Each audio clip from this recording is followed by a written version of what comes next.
welcome to day 12 of our painting challenge. This is final day and we have a little bit advanced painting for today. I am a bit nervous because I've never painted a realistic grass, although the field never. So it's gonna be challenging for me and I will try to do my best. I will be using some little bit help with white, 𝗝𝗡𝗜𝗚, it's bleed proof white, and inspiration from Albrecht Dürer, who is a wonderful artist from the past.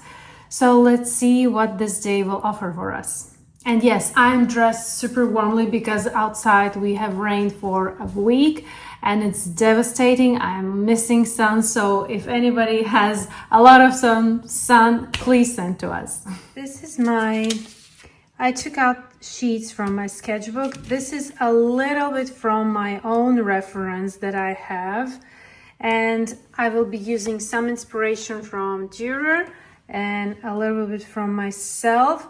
I will have more of ground brown underneath, then grass a little bit on top, then it will go till here, and then I want to have here a description of what kind of plants, type of grass grow in regular field. So fingers crossed for today. I don't know how to do it. I'm so in love with this Dürer painting for a long time, and it was always interesting how did he manage to do that. So I will try my best for today. First, I will partly transfer what I have from my reference. Then by looking at Dürer's work, I see that there's some more even darkness background and lighter colors in the back. So I think I will do a very light, even layer of some different greens in the back, lifting for some bigger leaves area, and later if needed I will use this little helper. Transferring as we do on the other side of my outline, applying even layer of graphite. Frequent question, why do I not use a special tracing graphite sheets? First of all, those sheets are covered entirely with graphite, and if I will place, for example, here, I need to transfer only this leaf, but that graphite sheet will have the whole surface with graphite. And if I will place my hand somewhere, press a little bit too hard, then that graphite sheet will leave marks, not only the leaf that I need, but a lot of more. So that is not what I need. I like to have my work neat and accurate and clean, only outline where it is needed. So here I outlined, even though I could have outlined a little bit lesser amount, I don't need everywhere, but still this is much lesser surface applied with graphite than the whole A4 size sheet. Now I'm taking my sketchbook page. Here I have day 11 on the back, and I'm placing them together side by side and applying here. So here part will be left for the ground, which will be brown and dark brown, lighter brown mixes. Majority of plants will be only here, and then everything here ground, and up there will be grass and longer leaves. Now taking 0.9 mechanical pencil, and without hard pushing, I'm outlining what I have on my outline, and then I will draw what I have, what I see in my reference as I go. So this is just a very little guidance of what I have. Some dandelion leaves, something goes over the other, If you want to trace more detailed outline from the reference photo, by all means do that if that is helpful for you. I want to slightly make maybe my work a little bit more expressive and lesser predictable. I don't know exactly what I'm doing, but I do hope that in some way I will understand at some point what I'm doing, because I've never attempted such richly filled composition. So without blocking some background, I can't even imagine if that would be possible just by painting each separate grass individually.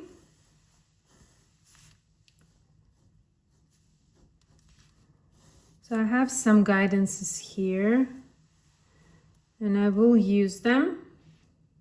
This painting will not be super precise, definitely not layering with many layers each subject. It's more how to fill this whole area so it looks realistic. So you can tell that there are different type of grass, plants. Then also, I think a very hard thing to achieve is to have different greens, because in the grass field we have so many plants and they are different in color, different in form. So this will be quite challenging to get those different greens in one field. So I'm really roughly outlining what I have before removing, checking if everything is plus minus outlined. Then I will go with 0.3 mechanical pencil and will now also look in my reference photo and go over from there.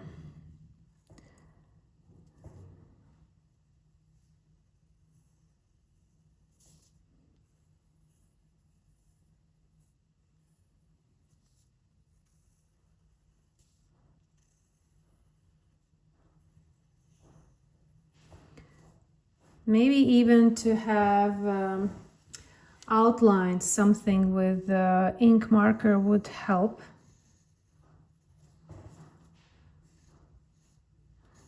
But I will try to stay true to watercolors.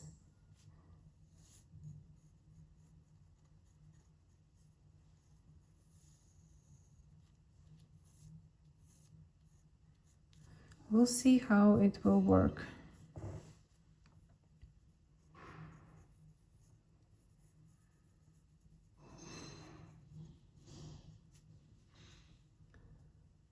Beautiful grass, beautiful green color. We'll see how we will manage that. I'm not giving high hopes for this one because I never did that, and challenge is when you challenge something to do what you've never done.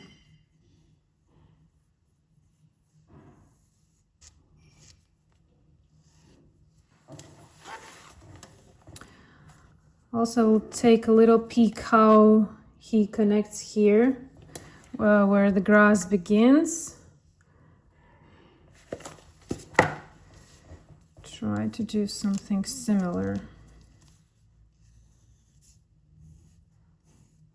So some grass will go into the other page, but it will be mostly for notes, and all the work will be done here.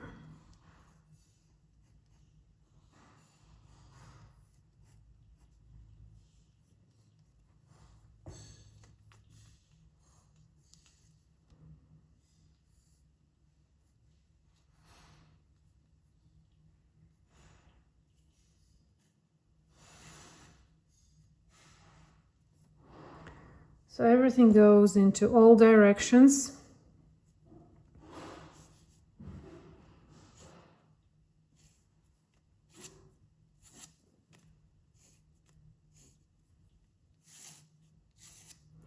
Some grass will go longer, and some will stay shorter.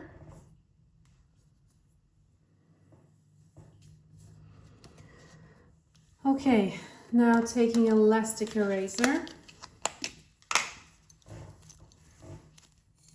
we'll remove some excessive graphite away. I will not be focused on veins. I will not be focused on super exact precision of edges. What I want to be focused on overall look, details. And maybe I would like to add something from Dürer, how he painted it here. I like these dandelion sleeves. They look very beautiful. I also like this one. We have them also in our field. So this field is very like normally I would have in my surrounding area. I have all these plants. So I want to add something from his drawing and see how it will go.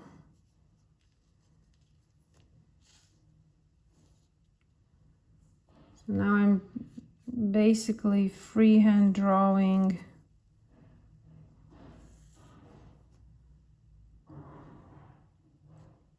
if you have something more locally yours, then of course you can add what you have. At least try. This is a challenge. This is not some kind of perfect to be painting. It's more about trying something new and see if it will work for you. So I will add this one here. Then I want to add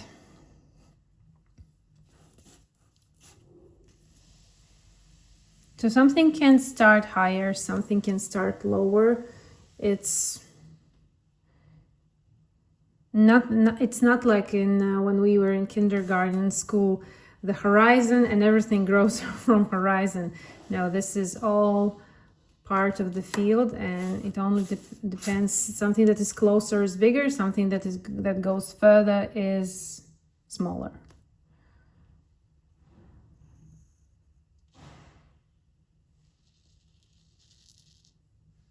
So here would go my dandelion. I'll start with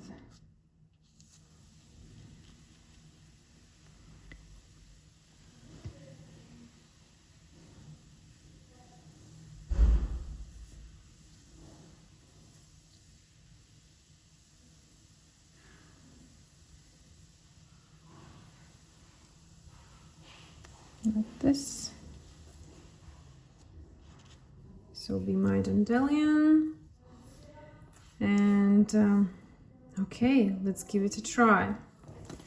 I have Dürer in front of me. First, let's mix watercolors. Now to mixing watercolors. I have my watercolors and I will with spray bottle awaken them. That way they are evenly covered and faster will be moist and softer to mix watercolors. Adding water. I will mix few greens and few browns. I will take palette from yesterday painting, so we can freely mix some browns here. We don't need to be super clean with brown watercolor mix. So first brown will be lemon yellow. We'll mix a little bit more. Then alizarin crimson. So 3 primaries, yellow, red, and blue for 1 brown. A little bit more of blue, a little bit more. So this is 1 brown. Then the other brown will be using different yellow, Indian yellow, which is slightly different than lemon yellow. I will take different reds, Sennelier red, and I will take Perlin green, which is green pigment but more to the blue side. So now I have different brown. Third one will be, I need a really dark one. For that I will take indigo, which is a really dark pigment. Some places ground is almost black. I don't have black pigment, but I can use, I can mix it that I will have. Now Perlin violet, which is also a second the most intense watercolor pigment in my set. And third one is transparent yellow.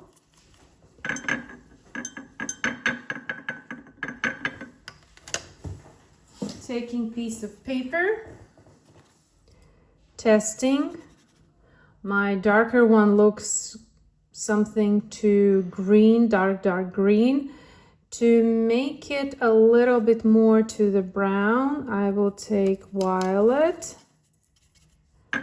Add violet to my mix a little bit more. Hard to tell. Yes, now it's more of something to the black, brown. And I have these ones and these ones. So this will be really nice for my base of the ground. Now to the green ones. There are different greens, lighter, darker, cooler, warmer. So I will also mix different greens, starting with lemon yellow, sap green, a little bit more, and touch of alizarin crimson. When you add red, remember to add it really gradually, other way you can get a really brownish looking green.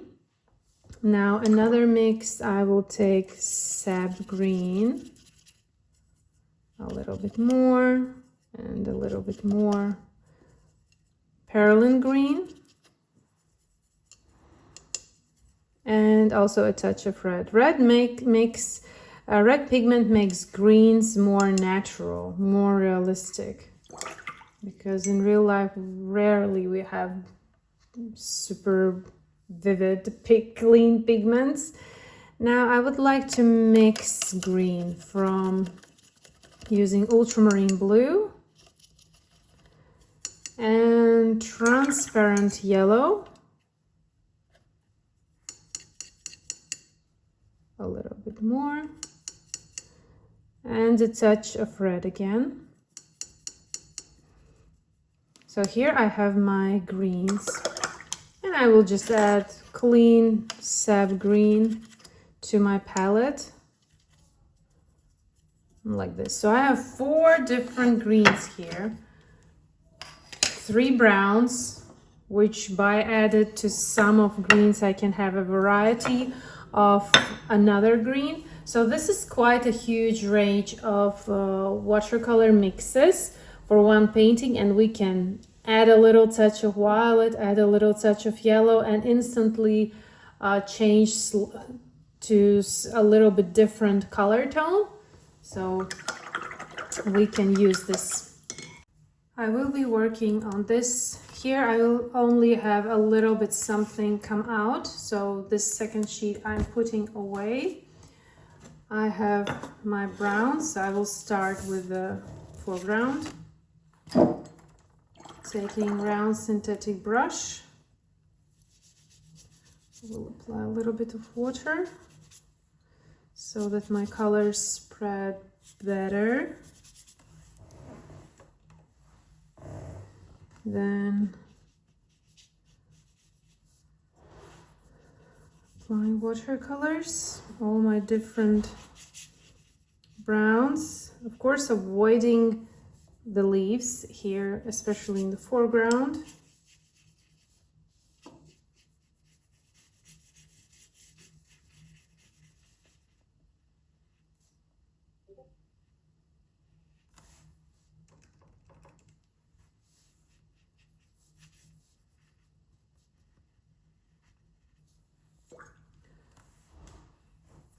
Also mix a little bit of green here, because there will start kind of grass as well.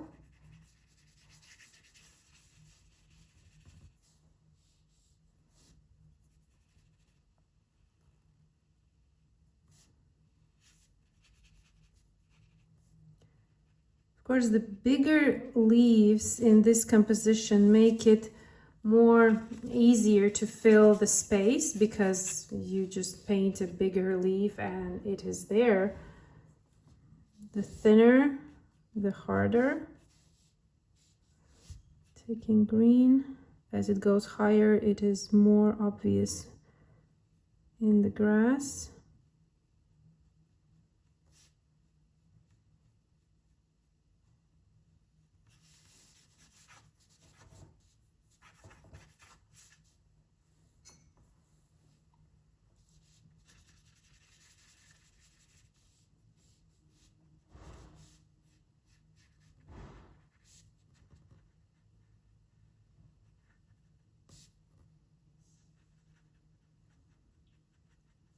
Here where I have some visibly major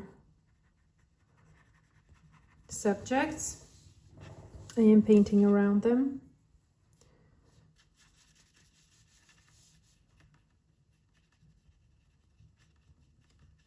Covering everything. And now here on the upper part, I plan to add water. Oh, scary. To be painting the whole section. But I feel that it's gonna work better. So, and as I go higher, I don't apply water everywhere, because I need to leave blank space for the sky.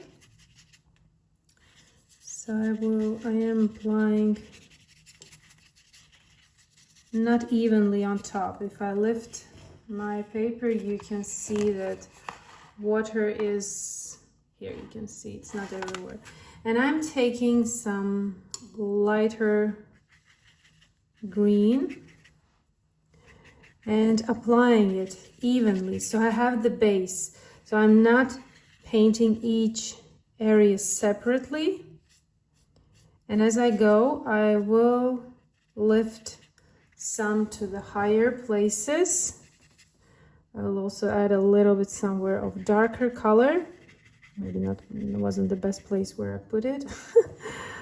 Oh my God, I really don't know what I'm doing, but I'm trusting the process and my brush.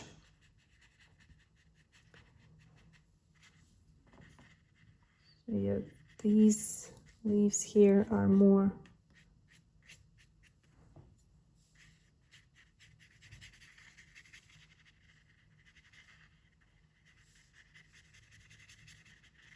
and while everything is moist, I'm pushing watercolors everywhere, so I don't have these white spots in my painting. Because when you have those white spots, it kind of looks strange. It kind of looks then these empty white gaps, they are slightly messing with the whole composition. And what I will do, I will also pull out some grasses. Again, a little bit somewhere darkness, like it's from behind.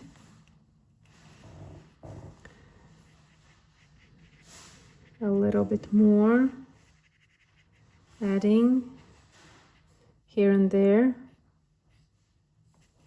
And pulling out some longer lines.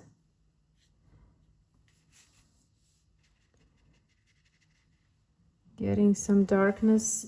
It's like I'm putting this darker brush strokes somewhere behind the areas that I already outlined. Oh, it's kind of scary.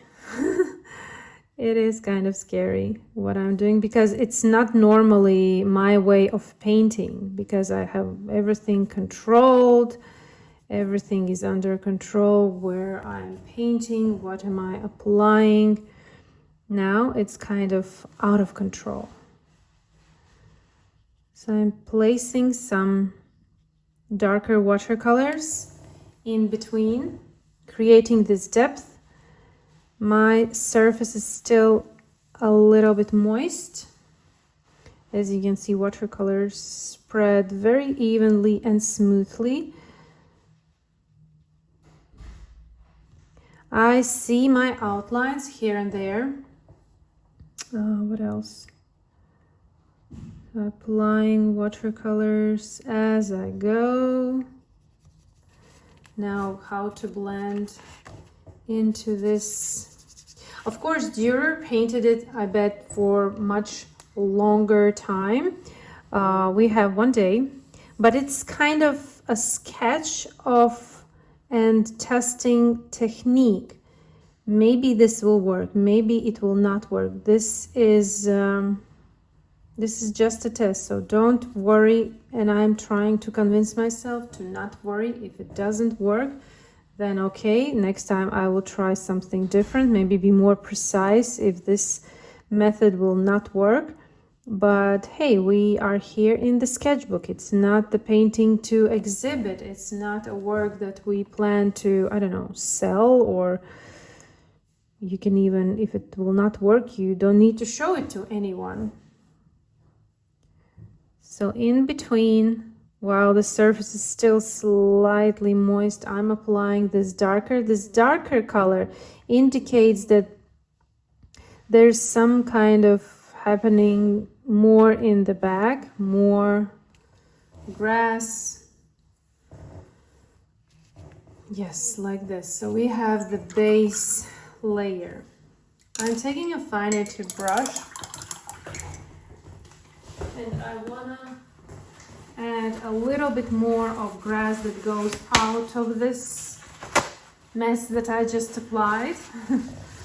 So I'm taking my greens closer.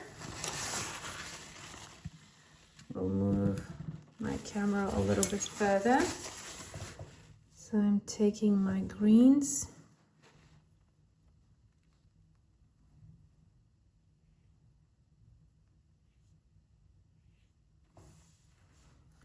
And I want to pull out some longer lines of grass.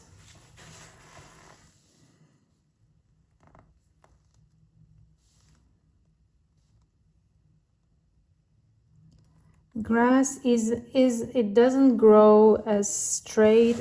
It sometimes curls, it sometimes breaks. They have these connections. And now I want to wait for this layer to dry completely. So now it's slightly buckled, but after drying it will begin again, will be straight and flat. So now I need to wait maybe 5, maybe 10 minutes to dry completely. Now a few moments have passed, some 10 minutes, and now I will continue with painting this using watercolors that I pre-mixed, and we'll try to follow first those watercolors that are here, those lines that are here, and trying to add some logic to all this, to the lines that I also painted, add a shadow, for example, like this. So now it's more about figuring out what I have painted in the first layer and not entirely blocking everything that is in the back. Maybe there's some really darker grass is visible or something is happening, so don't entirely just block it dark, but trying to add some meaning to all what is happening in the back. Maybe adding colors to make something look in front.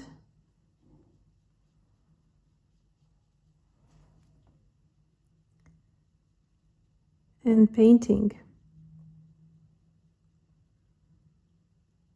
And remember, it shouldn't be perfect. Don't be too worried about being perfect and not being perfect at the end. So I'm also reminding that to myself. So take time, don't worry, it shouldn't be perfect. You're just testing. This is first time you are doing this. And for example, artist that you are looking at his work, he done it. Definitely this wasn't his, I don't know, first attempt, or he was practicing. So give yourself a break, allow to be imperfect. If you're allowing yourself to be imperfect, you're allowing to make mistakes, and mistakes happen, and that's completely okay. Now let me show you how I plan to use this bleed proof white. So I'm taking a little bit, it's not liquid. So I'm mixing with a little touch of my, and I'm adding it.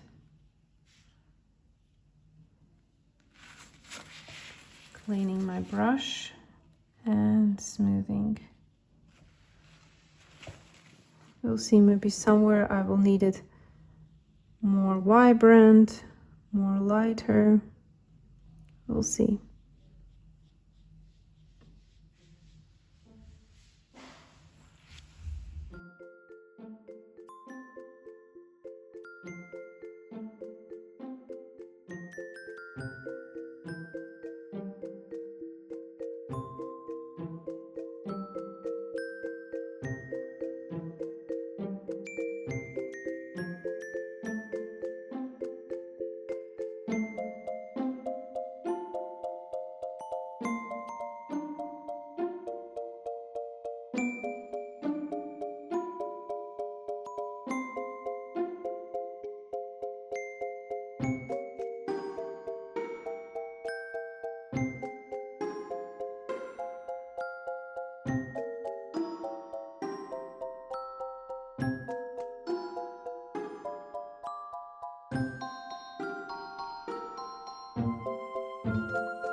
What I also noticed in this study is that he used a darker, maybe a black color or or ink, they had ink there, and it seems that these grasses have dark outlines, which I always try to avoid and recommend for beginners to not use.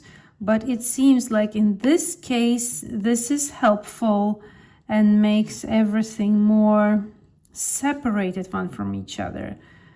For example, if we look at these grass here, if we take a closer look, that they are all, the ones that are in front, in one tonal value, and they are separated only with dark outlines.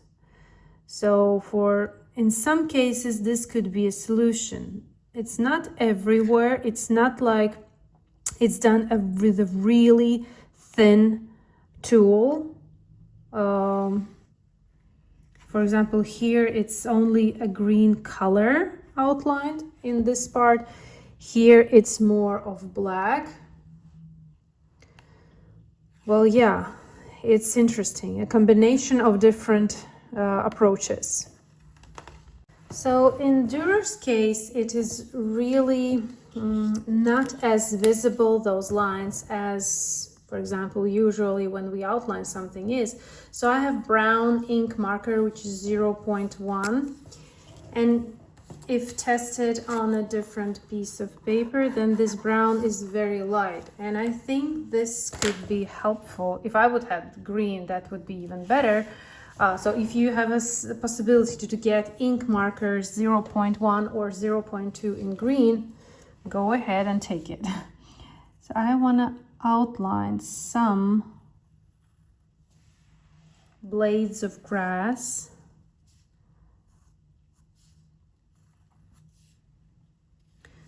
To make some logic here. So for example, in his case, he had a bunch of grass that is coming from one place, and when he had that, for example, it will come out somewhere on top.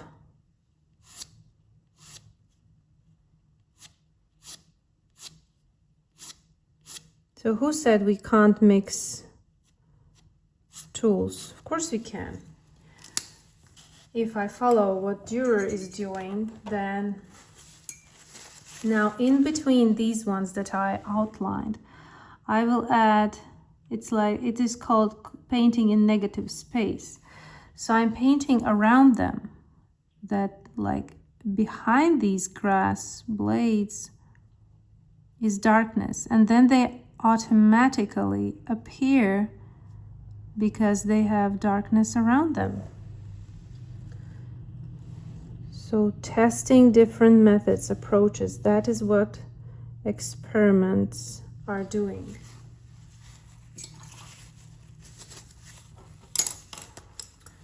So let's try in a different place.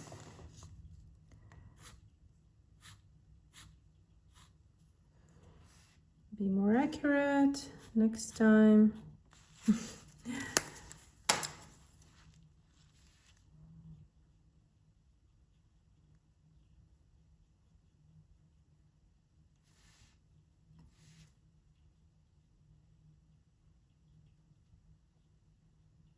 Like this.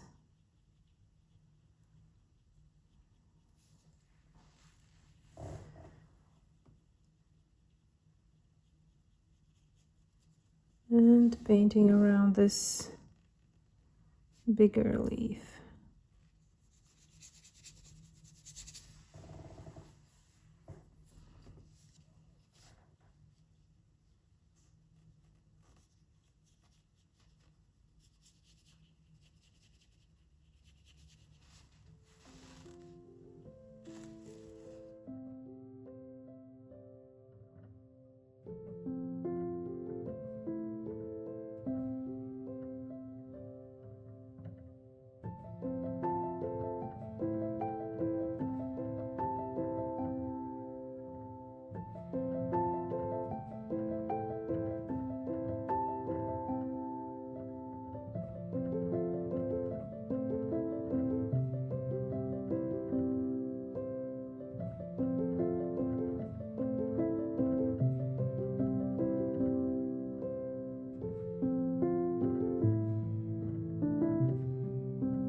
I'll always be with you.